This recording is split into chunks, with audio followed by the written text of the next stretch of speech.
हिंदू भूमे सुरक्षार्थं केशवेन विनिर्मितम् यं संघपोषितं येन गुरुं तं प्रणमाम्यहम्। मैं दुखी नहीं हूं, मैं तो गर्व कर रही हूं कि मेरी कोख से एक ऐसी संतान ने जन्म लिया जो भारत माता की गुलामी की बेड़ियों को मुक्त कराने के लिए हंसते हंसते फांसी के फंदे पर चढ़ गए। मेरा रंग दे बसंती चोला गाते हुए इन तीनों ने शाम को 7:30 बजे फांसी का फंदा तक पहुंचे। तीनों गले मिले, भगत सिंह बीच में, एक तरफ सुखदेव, एक तरफ राजगुरु, तीनों खड़े हैं। तीनों ने फांसी के फंदे को चूम लिया। इंकलाब जिंदाबाद, वंदे मातरम, भारत माता की जय। भारतीय स्वतंत्रता के 75वें वर्ष पर प्रारंभ हुए अमृत महोत्सव पर समुत्कर्ष समिति द्वारा आयोजित व्याख्यान श्रृंखला यह गाथा है बलिदानों की में हमें आज माननीय ओम प्रकाश जी भाई साहब का मार्गदर्शन प्राप्त होने वाला है। आदरणीय ओम जी भाई साहब हम सभी के सुपरिचित हैं। पूर्व में समुत्कर्ष समिति द्वारा आहूत विभिन्न व्याख्यान मालाओं में और अन्य अवसरों पर हम सभी को आपका संस्कृति परक जीवन मूल्य संवर्धक पाठ्य प्राप्त होता रहा है। मैं आज के इस पुनीत अवसर पर मान्यवर भाई साहब से निवेदन करूंगी कि हमें प्रबोधन प्रदान करें। आदरणीय ओम जी भाई। नमस्कार। समुत्कर्ष व्याख्यान श्रृंखला ये गाथा है बलिदानों की। मैं आप सब महानुभावों का हार्दिक स्वागत है। पिछली बार हम सब लोगों ने क्रांति के इस विशेष स्वर्णिम पृष्ठ चंद्रशेखर आजाद से इस नई क्रांति गाथा को प्रारंभ किया था। आज उसी कड़ी को आगे बढ़ाते हुए उनके चंद्रशेखर और भगत सिंह के एक बड़े ही महत्व के साथी, जिनको भगत सिंह के साथ में प्रतिद्वंदिता थी, वे शहादत में भगत सिंह से आगे जाना चाहते थे। ऐसी उनकी मानसिकता थी और इसी के कारण से उन्होंने अनेक बार अपने आप को इस रूप में प्रस्तुत भी किया। आप सब लोग उनका नाम जानते हैं, किंतु ये कुछ नाम ऐसे हैं कि चंद्रशेखर और भगत सिंह के बारे में तो हम थोड़ा बहुत जानते हैं, पर उनके अन्य साथियों के बारे में हम कम जानते हैं। तो प्रारंभ मैंने चंद्रशेखर से किया और इस क्रांति श्रृंखला का इसका भगत सिंह के साथ में जुड़ाव होने के कारण इसके बीच में इनके अन्य साथियों को भी हम अच्छी तरह से जान जाएं, इसका प्रयास हम इन 2-3 एपिसोड में करेंगे। आज जिस एक महान शहीद जिसका नाम राजगुरु इस नाम से हम जानते हैं, उनके बारे में हम जानने का प्रयास करेंगे। राजगुरु मूलतः महाराष्ट्र के रहने वाले थे। राष्ट्रीय स्वयंसेवक संघ के संस्थापक डॉक्टर केशवराव बलिराम हेडगेवार, वो स्वयं भी क्रांतिकारी दल में बंगाल में कलकत्ता में उन्होंने डॉक्टरी की पढ़ाई की थी। अनुशीलन समिति उसके वो सदस्य थे। उनका गुप्त नाम कोकेन था। वो 1910 में कोलकाता चले गए थे। तो इसके कारण से वो क्रांतिकारी गतिविधियों को, देश भर में क्रांतिकारी आंदोलनों को अच्छी तरह से समझते थे और उनको सहयोग भी करते थे। भगत सिंह, सुखदेव, राजगुरु जेपी सैंडर्स को मारने के बाद में जब भाग करके वापस पूना गए थे, तब उन्होंने भैयाजी दानी के फार्म हाउस पर राजगुरु को एक हफ्ता भर छुपाने की व्यवस्था की थी, पर राजगुरु का मन वहां नहीं लगा, इसलिए वो वापस घर चले गए थे।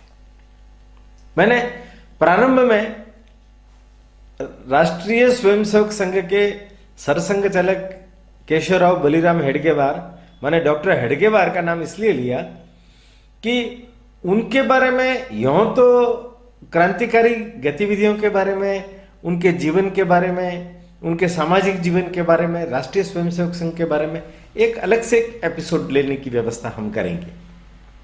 पर राजगुरु के साथ में भी उनका संबंध आया और राजगुरु के बारे में भी वे जानते थे, इसलिए उन्होंने उनको सुरक्षा दी। राजगुरु जो है, उनका परिवार कैसा परिवार है, उसकी थोड़ी पृष्ठभूमि के बारे में भी हमें जान लेना चाहिए। पूना के पास में एक स्थान है चाकण, वहां एक कचेश्वर करके बड़े महान पंडित रहा करते थे। वे वेद पाठी थे, तपस्वी थे, उनको तंत्र मंत्र का भी ज्ञान था, कर्मकांडी भी थे। एक बार ऐसा कहते हैं कि वहां अकाल पड़ा तो लोगों ने बहुत प्रकार के यज्ञ किए, अन्य चेष्टाएं की, तप किए, उपवास किए, पर किसी को भी सफलता नहीं मिली।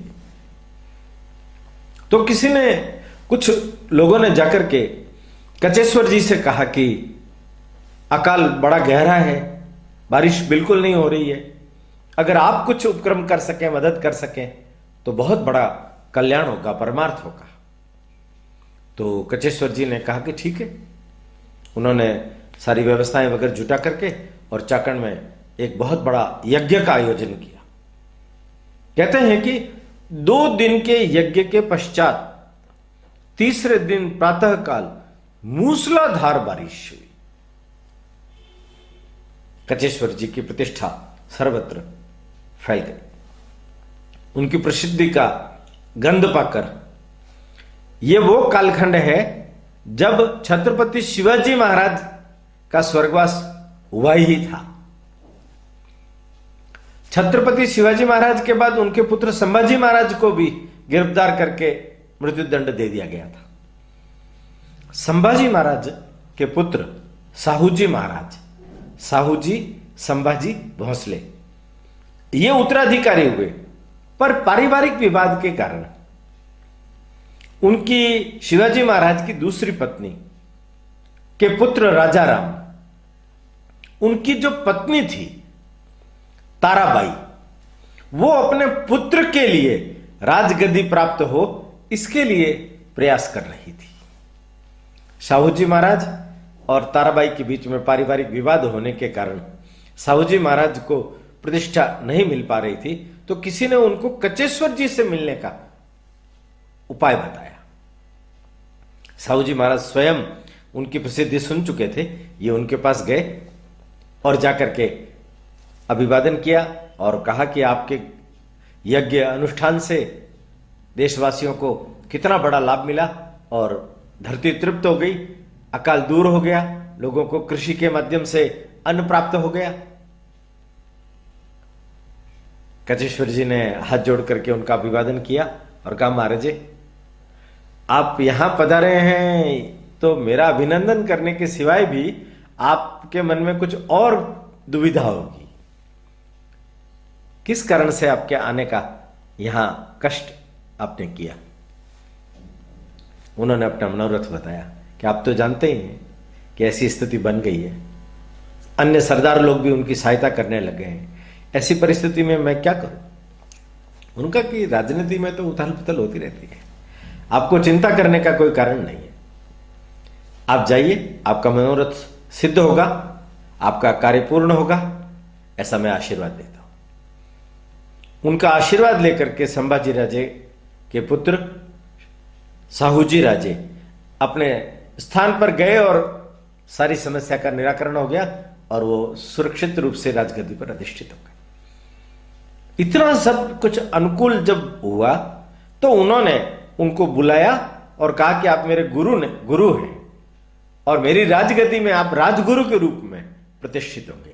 तो उनको राजगुरु की उपाधि से प्रतिष्ठित किया गया, सम्मानित किया गया और उनको खेड़ गांव और उसके आसपास के 3 गांव सम्मान प्राप्ति के रूप में दिए गए। ये तो निस्वार्थ भाव के व्यक्ति थे, इन्होंने आनाकानी की, नहीं लेने का मनोरथ बताया, परंतु फिर भी ये आग्रह ज्यादा होने के कारण खेड़ आकर के रहने लगे। ये जो राजगुरु शब्द है ये इनको उपाधि के रूप में प्राप्त हुआ, तो ये कचेश्वर राजगुरु के रूप में प्रसिद्ध हो गए। ये जो कचेश्वर राजगुरु है उनकी 7वीं पीढ़ी में खेड़ में हरिनारायण करके एक व्यक्ति पैदा हुए, बड़े प्रतिभा संपन्न। परंतु जो धन धान्य कचेश्वर जी के समय में, उनके बाद की पीढ़ियों के समय में था, धीरे धीरे हरिनारायण जी के पास आते आते समाप्त प्राय हो गया था। विपन्न अवस्थाओं में ये अपना जीवन बसर करते थे, पूरी खुराक इनको नहीं मिलती थी। इनके 2 विवाह हो गए थे। पहली पत्नी से 1 लड़का और 5 लड़कियां हुई और दूसरी जो पत्नी थी उसका नाम था पार्वती।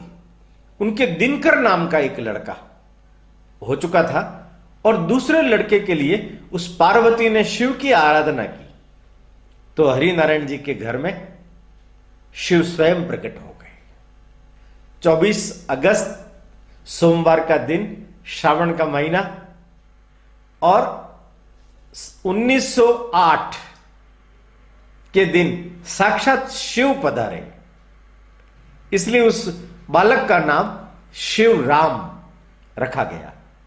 पिताजी का नाम महाराष्ट्र में साथ में लेने की प्रथा होने के कारण और राजगुरु पीढ़ी दर पीढ़ी ये उपाधि साथ में चलती आई है, इसलिए सरनेम की जगह राजगुरु का ही शब्द उपयोग में लाया गया। तो हमारे जो आज के चरित्र नायक है उनका नाम हुआ शिवराम हरि राजगुरु। इनकी कुंडली बनाई गई, ज्योतिषी के पास में लेकर के गए हरिनारायण जी ने। ज्योतिषी ने बताया बड़ा बालक आपके कुल के नाम को रोशन करेगा, किंतु हरिनारायण जी ने पूछा किंतु किंतु क्या? किंतु इस बालक की आयु जो है कम होगी, अल्पायु होगा, परंतु आपके कुल का नाम रोशन करेगा, संपूर्ण देश भर में विख्यात होगा, देश के लिए समाज के लिए वो बहुत बड़ा काम करेगा। खुशी भी और अल्पायु में जाने का दुख भी दोनों लेकर के हरिनारायण अपने घर लौटे। बच्चा माता पिता की छत्र छाया में बढ़ने लगा आगे। योग ऐसा बना कि इनके पिता का जब ये 6 वर्ष की आयु के हुए तब स्वर्गवास हो गया। मां पार्वती ने दिनकर और शिवराम इन दोनों को पालने का यत्न किया। एक दिन ऐसा हुआ कि पास में नदी थी, उस नदी के ऊपर बांध बांधा जा रहा था, पर बांध किसी कारणों से गिर रहा था, बार बार कार्य सफल नहीं हो पा रहा था। तो किसी ने कहा कि उस पर किसी की अकृपा है, कोई बलिदान मांग रहा है, तो बच्चों का बलिदान दिया जाए। तो सब लोग अपने बच्चों को संभाल करके रखते थे। पार्वती भी अपने इस छोटे से बच्चे शिवराम को लेकर के बाजार में कुछ सामग्री लेने के लिए जा रही थी, तो अचानक बाजार की दूर थोड़ा सा निकली तो रास्ते के अंदर एक पीपल के वृक्ष के नीचे एक साधु बैठा हुआ था। साधु इनको घूर घूर के देख रहा था। साधु ने जब घूर घूर के देखा तो इनको लगा कि ये क्या हो गया, ये क्यों देख रहा है। अपने बालक को अपने पास में समेट लिया और साधु की ओर घूर करके बोलने लगी, कौन हो तुम? आज इस गांव के अंदर पहली बार दिख रहे हो, क्या चाहते हो? मेरे बालक को क्यों घूर रहे हो? तो कोई ढोंगी भरे भी हो क्या? साधु मुस्कुराए और आशीर्वाद की मुद्रा में हाथ आगे किए, कहा हम तो विरक्त हैं देवी, हम कोई ढोंगी फरे भी नहीं होते। हम तो रामेश्वरम की यात्रा पर जा रहे थे तो रास्ते में यहां रुक गए, तो मेरे बालक को क्यों घूर रहे हो? तो कहा कि ये जो बालक है ये अकेले तुम्हारा बालक नहीं है, ये तो संपूर्ण भारतवर्ष का बालक है। ये भारत माता के पुत्र है, ये भारत माता के लिए गर्व का कारक बनेगा। ये साक्षात शिव है, चंद्रशेखर है। जब इतनी बात उसने सुनी, वो भी चमत्कृत लगी।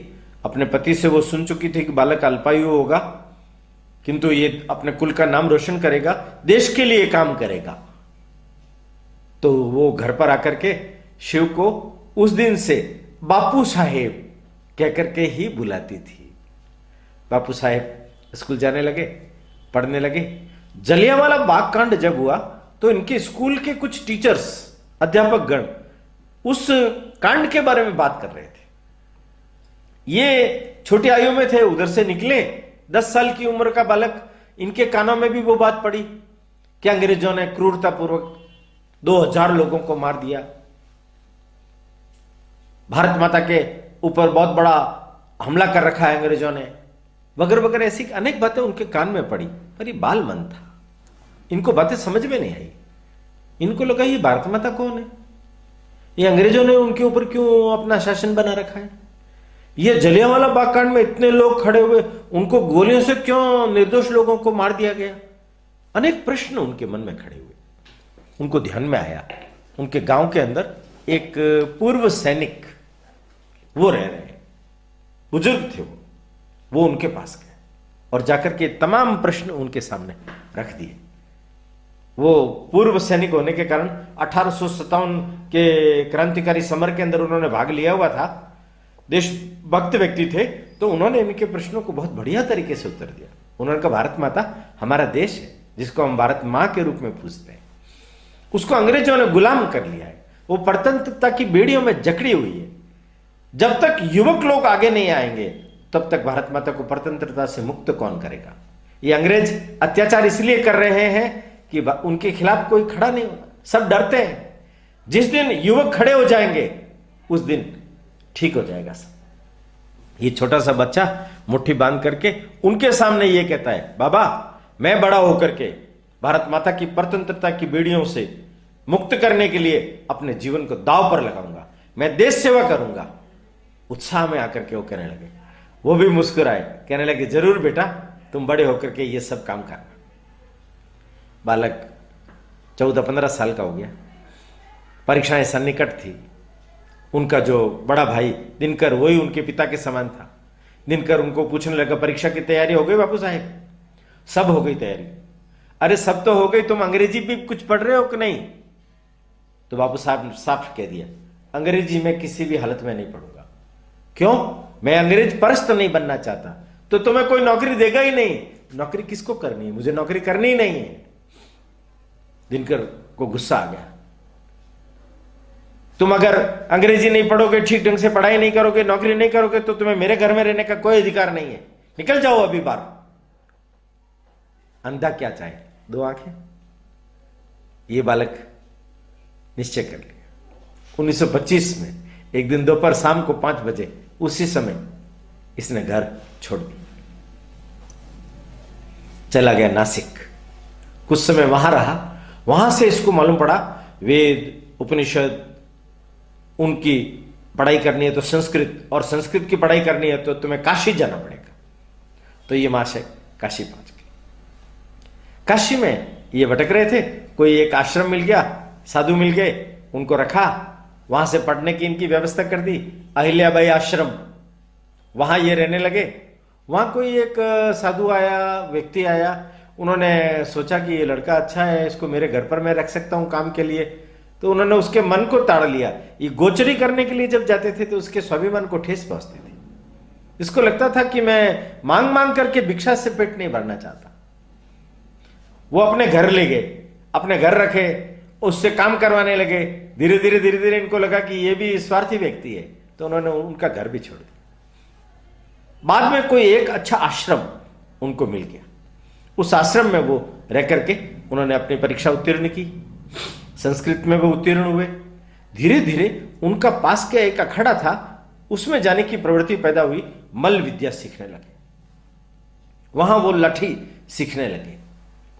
एक समय में जब वो गंगा जी के किनारे पर बैठे हुए साधना कर रहे थे, अर्चन कर रहे थे, तो उनकी गतिविधि, उनके उच्चारण, उनके टोन में मराठीपन सुनकर के एक युवक उनके पास में आया।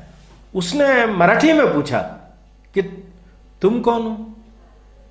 उसने सोचा ये मराठी में यहां कहां कौन कैसे आ गया। तो फिर उन्होंने कहा कि मेरा नाम तो शिवराम हरि राजगुरु है, तुम कौन हो? उन्होंने कहा मेरा नाम श्रीराम बलवंत सावरगांवकर है, मैं अभी यहां पढ़ने के लिए आया। चूंकि मराठी था, दूर देश में थे, दोनों में मित्रता हो गई, पर वो देशभक्ति के विचारों का व्यक्ति था। उसके अनेकानेक संबंध ऐसे थे कि जहां कुछ न कुछ देशभक्ति के लिए किया जाए। गर्मियों की छुट्टियों में वो लोग अमरावती हनुमान प्रसारक मंडल, वहां जाकर के बंदूक चलाना सीखे, शस्त्र चलाना सीखे। 2-2.5 महीने में उन्होंने निपुणता प्राप्त कर ली। वहां से लौट करके आए और यहां जब काशी में वो आए तो यहां से उनके क्रांतिकारी जीवन की शुरुआत होती है।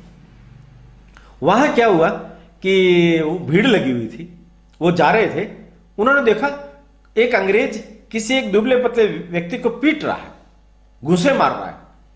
तो ये गए, जाकर के उस अंग्रेज का गिरेबान पकड़ा और उठा लिया उसको। ये पहलवान थे, अखाड़े में मल विद्या सीखी हुई थी, दंड सीखे हुए थे, होशियार थे। उठा करके ऊपर कर दिया और उसको नीचे पटक करके दमादम उसको मारने लग गए। सब लोग जय जयकार नारा लगाने लगे। वो जो पड़ा हुआ व्यक्ति था वो भी जोर से बोलने लगा, वंदे मातरम, वंदे मातरम, लोग भारत माता की जय, वंदे मातरम। अंग्रेज को भागना पड़ा। उन्होंने उस दुबले पतले से युवक को उठाया और बिठाया, पूछा कौन हो तुम? उनका मैं काशी में नया आया हूं, मैं झांसी में काम करता हूं। कौन हो तुम? तुम वंदे मातरम का नारा लगा रहे थे, ऐसा क्यों किया तुमने? क्या कुछ तुम क्रांतिकारियों से संबंध रखते हो? फिर उसने बताया, मैं क्रांतिकारी काम से ही यहां आया हूं, मेरा नाम विश्वनाथ वंशपायन है। तो क्या तुम मुझे क्रांति के कामों में जोड़ सकते हो? उनका हाँ हाँ, क्यों नहीं, परंतु मैं तुम्हें अभी कुछ नहीं कह सकता। जो क्रांति का काम करने वाले लोग हैं उनसे मेरा परिचय है, मैं उनसे बात करके तुम्हें समाचार करूंगा। वो चला गया। उन दिनों पंडित चंद्रशेखर आजाद कानपुर में थे। उन्होंने जाकर के अपनी सारी घटना का बयान किया। चंद्रशेखर आजाद ने सहमति प्रदान की, उस युवक को तुम बुला करके लाओ, मैं मिलना चाहता हूं। इन्होंने सूचना दी। ये बड़े उत्साह से वहां पहुंचे और जाकर के देखा पंडित जी ये खड़े थे सामने। एकदम आगे बढ़े, ये हाथ जोड़े, पंडित जी, और चरण स्पर्श किए। पंडित जी ने उठाया, दोनों बाजू से गले लगा लिया। शक्तिपात हो गया। राजगुरु क्रांतिकारी हो गए। क्रांतिकारियों में अलग अलग नाम दिए जाते थे। स्वयं पंडित चंद्रशेखर आजाद का नाम बलराज, भगत सिंह का नाम रणजीत, इनका नाम रखा रघुनाथ। और कभी कभी वो एम कह करके भी पुकारते थे। तो ये पूछते थे एम, एम बने मराठा, जो कभी भी युद्ध से भागता नहीं है, शत्रुओं के दांत खट्टे कर देता है, उनको हरा करके जीत लेकर के पहुंचता है। खुश हो जाता है, सीना चौड़ा हो जाता है। गोरखा युद्ध, शिवाजी महाराज, समर्थ गुरु रामदास, इनके आदर्श इस बालक के मन में होते हैं। लोकमान्य तिलक के प्रति तो बड़ा आस्थावान होता है। उनके अनेक भाषण वगैरह सुनने के लिए गया। और उनके गांव के अंदर जब वो आए खेड़ में, तब वो उनसे मिलने के लिए भी गया। छोटा सा बालक जब मिलने के लिए गया तो तिलक ने उनके गले में माला पहना दी। ये इनके घर पर एक बार उनके गांव में शंकराचार्य भी आए। शंकराचार्य ने व्रत, उपवास वगैरह की महिमा बताई। तो इसका पूरा अधिष्ठान आध्यात्मिक हो गया। आध्यात्मिक और राष्ट्र कार्य दोनों चीजें साथ में मिल जाने के कारण इस व्यक्ति का जीवन निश्चल, निष्कपट और देशभक्त, भारत माता के लिए अपने जीवन को अर्पित करने वाला ये बन गया। चंद्रशेखर ने इनको काम में जोड़ दिया। पहला अवसर आया, दिल्ली के अंदर एक हसन नियाजी करके पुलिस अधिकारी था, खुफिया पुलिस का अधिकारी था। वो अंग्रेजों को बहुत तकलीफ देता था। चंद्रशेखर आजाद ने और पार्टी के लोगों ने निर्णय किया उसको ठिकाने लगाना। ये शिव वर्मा वो भी प्रसिद्ध क्रांतिकारी रहे, उनको और इन दोनों को भेजा गया वहां। दोनों गए, एक पिस्तौल की व्यवस्था हो गई थी, दोनों के पास पिस्तौल चाहिए, दोनों उसकी गतिविधियों पर नजर रखने लगे। शाम के समय घूमने को निकलता है, ये करता है, वो करता है। एक दिन अचानक शिव वर्मा ने कहा कि अपने पास एक पिस्तौल है, मैं लाहौर जाकर के भगत सिंह से दूसरी पिस्तौल लेकर के आता हूं, तब तक तुम इस पर वाच रखना। इसने एक दिन शाम को घूमते समय, वाच रखते समय देखा कि वो नियाजी अलग से घूमने के लिए निकला है, तो अभी ये वापस आएगा। थोड़े समय के बाद में अंधेरा हुआ और वो वापस आया, तो इसने पीछे से जाकर के एक गोली मारी, आगे जाकर के 2-3 गोलियां मारी और भाग गया। इसने सोचा काम तमाम हो गया। ये बड़ा उत्साही था, ये काम मैं करूं, मैं उसको गोली से मारूं, एक पिस्तौल है तो क्या हुआ, तुम लेने के लिए क्यों जा रहे हो, अपन दोनों एक पिस्तौल से उसको मार देंगे, ऐसी बातें किया करता था। पैदल ही भाग पड़ा मथुरा की ओर, दिल्ली से। पुलिस पीछे पड़ गई, कीचड़ में और ठंडे पानी में, खेतों में मथुरा में छुप गया। पुलिस ने गोली भी चलाई, 2-3 घंटे वहां से पड़ा रहा, फिर निकल करके आया। पैदल पैदल वहां से मथुरा स्टेशन पहुंचा, वहां से कानपुर चला गया। गंगा नदी के किनारे कपड़े जाकर के उसने धोए, किए, सुखाए सारे, फिर वापस जाकर के वो पहुंचा कानपुर। वहां से लौट करके शिव वर्मा आए, देखा तो वो मिला ही नहीं, तो ये भी खाली करके स्थान से वापस आ गए। देखा, मालूम पड़ा तो वो जो नियाजी था उसका ससुर था, उसके जैसे कपड़े पहन करके शाम के समय निकला था, इसलिए इसको धोखा हो गया। शिव वर्मा रात को पहुंचा, दोनों साथ में रात को सोए, तो ये उसके पास में सरक करके आकर के राजगुरु रोने लग गया, मुझसे भूल हो गई, गलती हो गई, मेरी उद्वेग के कारण से, जल्दीपन के कारण से मैंने किसी और दूसरे व्यक्ति को मार दिया, कोई चिंता मत करो। चंद्रशेखर आजाद को विश्वास हो गया, ये निडर है, साहसी है, योग्य है। एक दिन ऐसा हुआ था कि चंद्रशेखर के पास में ये सोया हुआ था, तो रात के समय में ये थोड़ा सिसक रहा था, थोड़ा करा रहा था। चंद्रशेखर को लगा क्या हुआ, कैसे करा रहा है ये, जाकर के देखा तो इसके शरीर के ऊपर चिमटे के 7-8 दाग यहां लगे हुए। अरे ये क्या कर दिया, कि आज शाम के समय में मेरे को ऐसे लगने लगा अगर पुलिस ने मुझे पकड़ लिया और मुझे टॉर्चर किया तो मैं कहीं टूट तो नहीं जाऊंगा, तो मैंने चिमटा गर्म कर करके 7 बार मेरे ऊपर चिपकाया, और इससे मैं बिल्कुल टूटा नहीं, तो मेरा आत्मविश्वास बढ़ गया। मुझे लगा अब पुलिस भले ही मुझे गिरफ्तार कर ले, मेरे ऊपर कोई उसका असर नहीं होने वाला। चंद्रशेखर की आंखों में आंसू आ गए, कैसा निडर युवक है, उसको सीने से लगा, शाबाश। उसके ऊपर उनको भरोसा होने लगा। लाहौर गए, साइमन कमीशन, वापस जाओ। साइमन कमीशन सबसे पहले मुंबई में गया, फिर दिल्ली, फिर चेन्नई, मद्रास उस समय का, और फिर कोलकाता, और 5वां पड़ाव उसका लाहौर था। लाला लाजपत राय के नेतृत्व में भीड़ ने, साइमन वापस जाओ। सर साइमन आस्कर साइमन, ये जो थे बैरिस्टर थे और उस कमीशन के अध्यक्ष थे, इसलिए देश भर में साइमन वापस जाओ, साइमन वापस जाओ, ऐसे नारे लग रहे थे। हम सब लोगों ने कथा सुनी है, और लाठीचार्ज हुआ। स्कॉट जो पुलिस का अधिकारी था उसने अधिकार दिया, जेपी सैंडर्स पुलिस एसपी था, उसने लाठियां मारी। उनकी लाठियों की मार के बाद में ये बेहोश हो गए, घायल हो गए, अस्पताल में इलाज चला। 17 नवंबर को उनका स्वर्गवास हो गया। अब देश भर के अंदर इस घटना की बड़ी थू-थू हुई, अंग्रेजों की खिलाफत हुई, पर बदला कौन ले, तो मजंग हाउस, उसके अंदर क्रांतिकारी बैठे, और वहां राजगुरु ने कहा ये जेपी सैंडर्स और स्कॉट जिंदा नहीं रहना चाहिए, हम इसको मारेंगे गोलियों से। योजना बनी। राजगुरु भगत सिंह पिस्तौल लेकर के गए, चंद्रशेखर उनकी सुरक्षा के लिए आड़ में लेकर रहे, जय गोपाल साइकिल लेकर के खड़ा रहा स्कॉट और सैंडर्स, पर स्कॉट छुट्टी पर चला गया था, सैंडर्स पीछे था। तो शाम को 5 बजे सैंडर्स मोटरसाइकिल पर रवाना हुआ। दोनों एक जैसे दिखते थे। जयगोपाल ने निशान दिया, रुमाल गिरा करके संकेत किया। सैंडर्स मोटरसाइकिल से जैसे ही बाहर आया, राजगुरु एकदम आगे होकर के उन्होंने उसको गोली मार दी। उसकी गोली सिर पर लगी, धड़ाम से नीचे गिर पड़ा। भगत सिंह को लगा वो मरा या ना मरा, 5-7 पिस्तौल भगत सिंह ने चला दी। अब भगत सिंह की तो सारी गोलियां खाली हो गई, इसका पिस्तौल जाम हो गया। पीछे ट्रैफिक इंस्पेक्टर फर्न आ रहा था, उसने उसको देखा और दौड़ करके पहुंचा वो और भगत सिंह को पकड़ने लगा। और जैसे भगत सिंह को वो पकड़ने लगा, राजगुरु ने उसकी टांग मार दी, वो धड़ाम से नीचे गिरा। उसको उठाया, उठा करके फर्न को, राजगुरु ने उठा करके फर्न को और जोर से धड़ाम नीचे पटका। इतने जोर से पड़ा था वो चारों खाने चित्त हो गया, दौड़ने लगे ये दोनों। इतना में चंद्रशेखर ने कहा रुको मत, भागो भागो।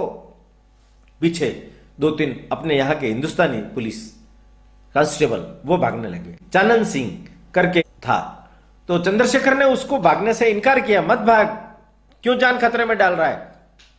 एक गोली पैर पर चलाई तो भी वो नहीं माना, आगे भागने लगा, तो मजबूर होकर के उसको शूट करना पड़ा, वो मर गया भाई।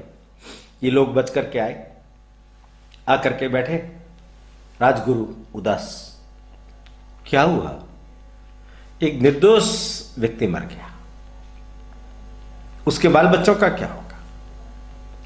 चंद्रशेखर ने समझाया कि देखो ऐसे कामों में ऐसा होता है, हम सावधानी बरतेंगे, हम सावधानी बरतेंगे, पर कितनी बरतेंगे।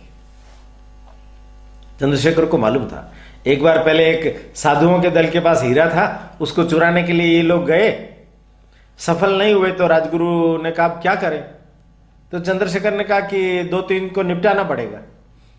तो राजगुरु एकदम उठ करके खड़े हो गए कि अपन परमार्थ के लिए, देश सेवा के लिए इतना सब कुछ कर रहे हैं और साधुओं को भी मारेंगे हीरा लेने के लिए, निर्दोष लोग हैं वो, उन्होंने क्या अपराध किए। शेखर ने इसकी मनो इच्छा का सम्मान किया और उसका मंतव्य बदल करके आ गए। वहां से अब लाहौर में चारों तरफ पुलिस सजग हो गई, तो वहां से निकालने के लिए भगवती चरण बोहरा उन दिनों कलकत्ता गए हुए थे, उनकी पत्नी दुर्गा भाभी और उनका बेटा सची। ये जो बेटा सची है, ये क्रांतिकारियों के बीच के अंदर बहुत घुला मिला था और पंडित जी की तो आदत थी, सची को खिलौने के रूप में हमेशा पिस्तौल दिया करते थे, गोलियों से खेल। बचपन से शेर के दांत गिनेगा तो बड़ा होकर के शेर का शिकार भी तो करेगा। बच्चों को खेलने के लिए हमेशा पिस्तौल देनी चाहिए, ऐसा उनका मानना था, क्योंकि साहस पैदा होता है, हिम्मत पैदा होती है, बड़े होकर के उस प्रकार का कुछ कारनामा करने की जिजीविषा पैदा होती है। वो सची और दुर्गा भाभी उनको तैयार किया, भगत सिंह साहब का वेश बनाया और राजगुरु नौकर का वेश बना करके सिर के ऊपर रख करके वो पेटी, और सवेरे कलकत्ता मेल का समय था और उसमें जाकर के पहुंचे, पुलिस को पता भी नहीं चला। रॉब दुआब के साथ में 2 टिकट सेकंड क्लास के, 1 टिकट थर्ड क्लास का लेकर के बैठ गए। वो दोनों आगरा से कोलकाता चले गए, राजगुरु आगरा उतर गए और चंद्रशेखर आजाद ने भी साधु का वेश बना करके आगरा उतर गए। बाद में इन लोगों ने 2-3 महीने बीत जाने के बाद आगरा के अंदर बम बनाने का कारखाना खोला। योगेश चंद्र चटर्जी, उसको छुड़वाने के लिए प्रयास किया गया, पर उसमें ये लोग सफल नहीं हो पाए। एक बार वायसराय पर हमला बोलने की बात आई तो राजगुरु को लगाया गया। वहां राजगुरु इशारा करेगा, उनकी वेन आती थी तो उस पर एक निशान होता था, उस निशान को देख करके राजगुरु इशारा करेगा, शिव वर्मा गोली मारेंगे, वंशपायन पीछे से अगर उनकी गोली नहीं लगी तो वो लगाएंगे, विजय कुमार सिन्हा उनकी सुरक्षा में रहेंगे। ऐसी योजना बनी। वहां पर पहुंचे, उनका काफिला निकला तो राजगुरु ने इशारा नहीं किया, सबको लगा क्या हुआ। बाद में सब इकट्ठा हुए, असफल हो गया है प्लान। पूछा राजगुरु को क्या हुआ, मुझे तो लग रहा था कि तुम्हारे अंदर इतना उत्साह है कि तुम खुद ही गोली ना मार दो वायसराय को, वायसराय इरविन, उसको गोली ना मार दो। तो राजगुरु ने कहा नहीं, मैंने उनकी देखी थी बोगी, 3 महिलाएं बैठी थी, तो निर्दोष महिलाओं को मारने का कोई तुक नहीं। समझदारी पर सब लोगों को बड़ा गर्व हुआ। पर सैंडर्स को मारने के बाद राजगुरु वहां उस असफलता के बाद में चंद्रशेखर के कहने पर अपने घर की ओर चल दिए। उधर गिरफ्तारियां हुई, पर गिरफ्तारियों से पहले असेंबली वाला जो कांड हुआ उसके लिए मीटिंग हुई। असेंबली में जन और उद्योग, मजदूरों के और उद्योगों के लिए सुरक्षा के लिए सेफ्टी बिल लाए गए। तो जॉन शूस्टर उसने उस असेंबली के अंदर पढ़ करके सुनाए और पास होने के लिए वो बोलने लगे तो चंद्रशेखर, ये भगत सिंह और बटुकेश्वर दत्त, इन दोनों ने असेंबली में ऐसी जगहों पर बम फेंके जहां धमाका हुआ। बम ऐसे थे जो निस्तेज थे, धुआं ही छोड़ते थे, क्योंकि पहले से ही वो अहिंसक बम बना करके लेके गए थे, क्योंकि उनको अपनी बात रखनी थी। पर्चे बांटे गए, जज के सामने उन्होंने स्टेटमेंट दिए, अखबारों के अंदर उनकी सारी बात रखी गई, उसका विरोध हुआ। इस समय में जब भगत सिंह ने यह कहा कि वहां असेंबली में बम फेंकने के लिए मैं जाऊंगा और बटुकेश्वर दत्त साथ जाएगा, तब राजगुरु ने कहा कि नहीं, मैं साथ जाऊंगा। तो कहा चंद्रशेखर ने कि अंग्रेजी में वक्तव्य जारी करना पड़ता है, अंग्रेजी के अंदर बोलना पड़ता है। तो उसने कहा कौन सा वक्तव्य अंग्रेजी में जारी करने वाला है, वो मुझे दे दीजिए, मैं तो लघु सिद्धांत कौमुदी भी रट करके संस्कृत में पास हुआ हूं, तो मैं इसको भी रट लूंगा, वहां जाकर के बोल दूंगा। पर कोई नहीं माना। तो अंत तो गतवा भगत सिंह के सामने हाथ जोड़ करके राजगुरु गिड़गिड़ाने लगा, मुझे शहादत का मौका दो, मुझे मरना है। चंद्रशेखर ने समझाया उसको, देखो इतने उतावले मत बनो, योजना के अनुसार काम करो, तुम इतने जल्दबाजी मत दिखाओ। तुम्हें मालूम नहीं है वहां जाने पर फांसी की सजा हो सकती है, आजीवन काला पानी की सजा मिल सकती है, पुलिस अत्याचार करती है, पीड़ित करती है, कितना कुछ होगा। तो उन्होंने कहा क्रांति के कार्यों पर पैर जब मैं रख करके आया हूं तो मैंने मेरी मां को पत्र लिख करके कहा था कि मां, ये जो रास्ता मैं अपना रहा हूं ये मरने और मारने का रास्ता है, ये क्रांति का रास्ता है, देश को आजाद कराना है, स्वतंत्रता से मुक्त कराना है, तो कुछ भी हो सकता है। तुम्हारे 2 बेटे हैं, उसमें से तुम यही समझना तुम्हारे बापू साहब देश की सेवा के लिए भेंट चढ़ गए। ये मैं कह करके आया हूं। पंडित जी बड़े गर्व से इसको देखने लगे, पीठ पर हाथ फेंक करके दिलासा दिया, इस बार नहीं, अगली बार फिर देखेंगे। असेंबली में वो गए, पकड़े गए, धरपकड़ हुई तो जय गोपाल, फणींद्रनाथ और 5 अन्य लोग सरकारी गवाह बन गए, विश्वासघाती हो गए। इन्होंने सबके नाम पते बता दिए, कौन कौन लोग हैं। राजगुरु के बारे में बताया कि वो पूना के पास का रहने वाला है, यहां मिल जाएगा, आगरा या कानपुर बनारस में मिल जाएगा, नहीं तो वो पूना में मिल जाएगा। उसके पीछे पुलिस लगा दी गई। एक शरद केसकर करके गुप्तचर लगाया, उसने मित्रता गांठ ली, बड़ा देशभक्ति का स्वांग किया, ये उसके झांसे में आ गए। और जब वो पूना में थे और तब ब्रिटिश बंबई के गवर्नर को मारने का प्लानिंग कर रहे थे, उस समय में पिस्तौलें वगैरह लेकर के भगवान दास वर्मा और ये सदाशिवराव मलकापुरकर, उनको लेकर के बुलाया गया। वो लोग तो अमरावती में पकड़े गए, जलगांव में उनके खिलाफ मुकदमा चला। ये फणींद्र और जयगोपाल वहां मुकदमे देने के लिए आए थे, इनको मारने का भी प्रयास हुआ पर वो सफल नहीं हो पाए।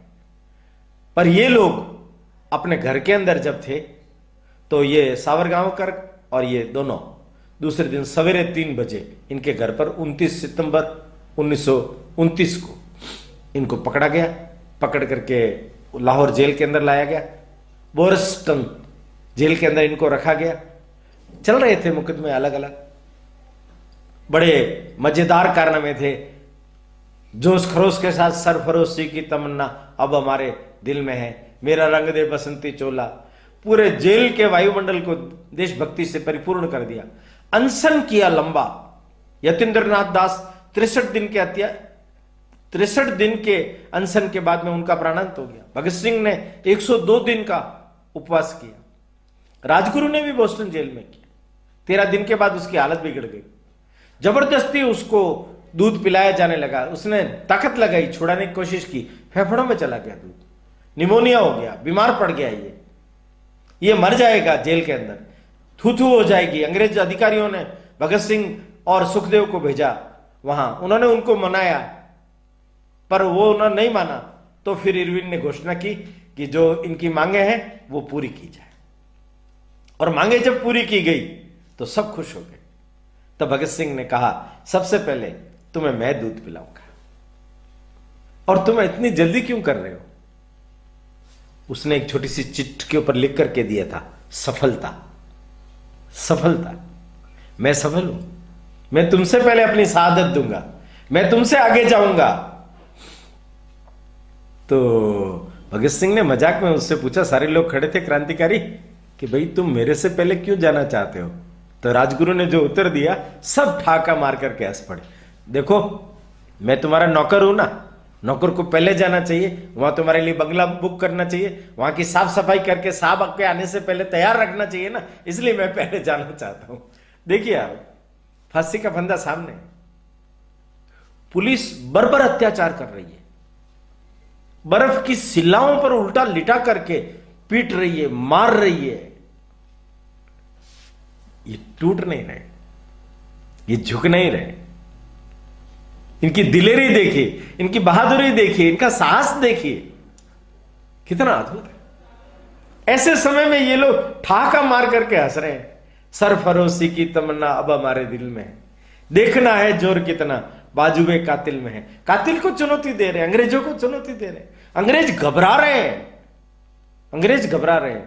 पूरा देश इनके पक्ष में खड़ा हो। क्रांतिकारियों की लोकप्रियता देख करके तत्कालीन राजनेता ठगे से रहे। वो सोच नहीं पा रहे थे कि ये क्या हो रहा है, देश इनके साथ में हृदय से हृदय मिला करके कैसे चल रहा है। और जब जजों के द्वारा कोई निर्णय नहीं हो पाया तो एक ट्रिब्यूनल बिठाया गया और उस ट्रिब्यूनल ने फैसला दिया, भगत सिंह, सुखदेव और राजगुरु तीनों को फांसी। बाकी अन्य क्रांतिकारियों को अलग अलग प्रकार की, किसी को आजीवन कारावास, किसी को 10 साल की सजा, और तकरीबन कोई 25-30 लोगों को सजा ट्रिब्यूनल ने सुना दी। क्रांतिकारी ने इंकलाब जिंदाबाद, वंदे मातरम, भारत माता की जय के नारे लगाए, उसको स्वीकार किया। 24 मार्च 1931 का दिन निर्धारित किया गया है। इनकी मां पार्वती बाई मिलने के लिए आई।